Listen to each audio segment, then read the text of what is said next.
ದೆಹಲಿಯಲ್ಲಿ ರಾಜ್ಯ ರಾಜಕಾರಣ ಗರಿಗೆದರಿದೆ. ಮಂತ್ರಿಗಾಗಿ ಹಲವು ಶಾಸಕರು ದೆಹಲಿಯಲ್ಲಿ ಮೊಕ್ಕಾಂ ಹೂಡಿದ್ದಾರೆ. ಅನಿಲ್ ಚಿಕ್ಕಮಾದು, ಚಳ್ಳಕೆರೆ ರಘುಮೂರ್ತಿ ದೆಹಲಿಗೆ ತೆರಳಿದ್ದಾರೆ. ಬಂಗಾರಪೇಟೆ ನಾರಾಯಣಸ್ವಾಮಿ, ಅಶೋಕ್ ಪಟ್ಟಣ್, ಟಿಬಿ ಜಯಚಂದ್ರ, ನರೇಂದ್ರ ಸ್ವಾಮಿ, ಬಿಆರ್ ಪಾಟೀಲ್ ಇವರೆಲ್ಲರೂ ಕೂಡ ದೆಹಲಿಗೆ ಹೋಗಿದ್ದಾರೆ. ಸಚಿವ ಸ್ಥಾನಕ್ಕಾಗಿ ಹಿರಿಯ ಶಾಸಕರಿಂದ ತೀವ್ರವಾದಂತಹ ಪ್ರಯತ್ನ ಮುಂದುವರಿತಾನೆ ಇದೆ. ಹಿಂದಿನಿಂದಲೂ ಸಚಿವ ಸ್ಥಾನಕ್ಕೆ ಡಿಮ್ಯಾಂಡ್ ಅನ್ನ ಇಟ್ಟಿದ್ರು. ಜಯಚಂದ್ರ, ರಾಘವೇಂದ್ರ ಹಿಟ್ನಾಳ್ ಇದೀಗ ದೆಹಲಿಗೆ ಬೀಡು ಬಿಟ್ಟಿದ್ದಾರೆ, ದೆಹಲಿಗೆ ಭೇಟಿಯನ್ನ ಕೊಟ್ಟಿದ್ದಾರೆ.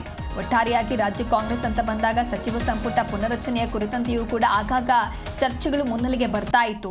ಈ ಹಿಂದಿನಿಂದಲೂ ಕೂಡ ಆಗಿರುವಂಥ ಒಪ್ಪಂದ ಏನು, ಆಗಿರುವಂಥ ಮಾತುಕತೆ ಏನು, ಆರಂಭದಲ್ಲಿ ಅದಕ್ಕೆ ಸಂಬಂಧಪಟ್ಟಂತೆ ನಡೆದುಕೊಳ್ಳಬೇಕು ಅನ್ನುವಂತಹ ಒಂದಿಷ್ಟು ಚರ್ಚೆಗಳನ್ನು ಹಿರಿಯ ಶಾಸಕರು ಮುಂದಿಟ್ಟಿದ್ರು.